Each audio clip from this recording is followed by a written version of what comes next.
खोए हुए तो हम खुद हैं और ढूंढते खुदा को हैं। कहते हैं ईश्वर हर एक शय में है। अगर वो सब में है तो दिखता क्यों नहीं? हम कोशिश भी तो नहीं करते। अगर वो हम सब में है तो क्यों ना पहले हम खुद की तलाश करें। एक बहुत ही सुंदर कहानी है। एक सन्यासी सारी दुनिया की यात्रा करके भारत लौटा। एक छोटी सी रियासत में मेहमान हुआ। उस रियासत के राजा को जब पता चला तो वो उनसे भेंट करने के लिए वहां पहुंचा और बोला, महात्मन, एक सवाल 20 वर्षों से निरंतर पूछ रहा हूं, कोई उत्तर नहीं मिलता। क्या आप मुझे उत्तर देंगे? महात्मा ने कहा, निश्चित रूप से दूंगा राजन। आप पूछिए तो सही, क्या पूछना है? आज आप खाली हाथ नहीं लौटेंगे। इस पर राजा ने कहा, मैं ईश्वर से मिलना चाहता हूँ। आप मुझे ईश्वर को समझाने की कोशिश मत करना। मैं सीधा मिलना चाहता हूँ। सन्यासी ने कहा, अभी मिलना चाहते हो या थोड़ी देर ठहर कर? राजा ने कहा, माफ करिए महात्मन, शायद आप भूल रहे हैं। मैं परम पिता परमात्मा की बात कर रहा हूँ। कहीं आप ये तो नहीं समझ रहे कि मैं ईश्वर नाम के किसी व्यक्ति से मिलने की बात कर रहा हूँ? सन्यासी मुस्कुराए और बोले, महानुभाव, भूलने की तो कोई गुंजाइश ही नहीं है।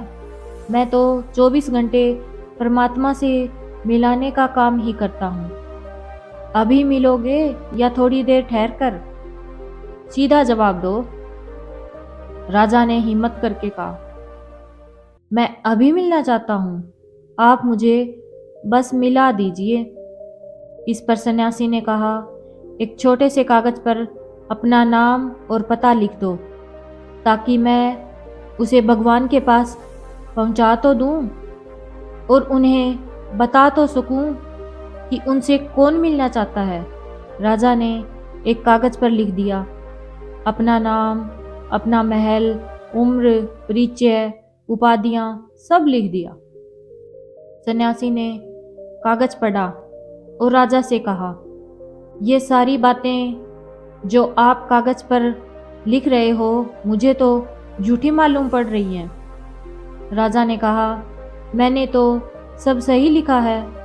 तब सन्यासी ने राजा से कहा, अगर तुम्हारा नाम बदल दिया तो क्या तुम बदल जाओगे? राजा ने कहा, नहीं, नाम के बदलने से भला मैं क्यों बदलूंगा? नाम तो नाम है, मैं तो मैं हूँ। सन्यासी ने कहा, तो एक बात तो तय हो गई कि नाम तुम्हारा परिचय नहीं है। अब दूसरी बात, आज तुम राजा हो, कल तुम भिखारी हो जाओगे, तो क्या तुम बदल जाओगे? इस पर राजा ने कहा, नहीं नहीं महात्मन, भले ही राज्य चला जाए, भिखारी हो जाऊं, फिर भी भला मैं क्यों बदलूंगा? मैं तो जो आज हूं वही रहूंगा, राजा होकर भी और भिखारी होकर भी। इस पर सन्यासी ने कहा, तब तय हो गई दूसरी बात भी, राज्य भी तुम्हारा परिचय नहीं है। अब राजन, रही तीसरी बात, आपकी उम्र क्या है? राजा ने कहा, 40 वर्ष। सन्यासी ने कहा, तो क्या 50 वर्ष के होने पर क्या तुम दूसरे हो जाओगे? 20 वर्ष के थे तो क्या दूसरे थे? या बच्चे थे तो क्या दूसरे थे? राजा ने कहा, नहीं, उम्र बदलती है, शरीर बदलता है, लेकिन मैं तो बचपन में जो था, जो मेरे भीतर था, तब भी वही था और आज भी वही है। इस पर सन्यासी ने कहा, तो फिर राजन, उम्र भी तुम्हारा परिचय नहीं है, शरीर भी तुम्हारा परिचय नहीं है, फिर तुम हो कौन? राजन, उसे लिख दो, तभी तो मैं भगवान तक पहुंचा पाऊंगा, वरना भगवान कहेंगे तुम झूठे हो, जो झूठे लोगों का पता लेकर आ रहे हो। इस पर राजा ने कहा, यह तो बहुत बड़ी कठिनाई की बात है।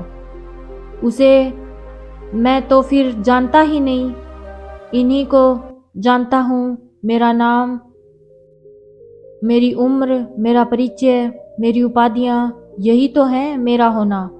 यही तो जानता था मैं, मेरा होना। इस पर सन्यासी ने कहा, हाँ राजन, यह तो कठिनाई की बात है जिसका मैं परिचय ना दे सकूं, बता ना सकूं कि कौन मिलना चाहता है तो भगवान भी कहेंगे कि मुझे आखिर किससे मिलाने ले जा रहे हो।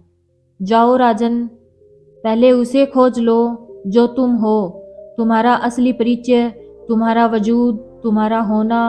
और एक बात कहे देता हूँ राजन, जिस दिन तुम ये जान लोगे कि तुम कौन हो, उस दिन भगवान को खोजने नहीं आओगे, क्योंकि खुद को जानना ही तो ये जानना है कि परमेश्वर क्या है।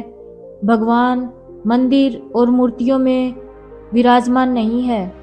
भगवान तो हमारे अनुभूति में है। हमारी आत्मा ही भगवान का मंदिर है।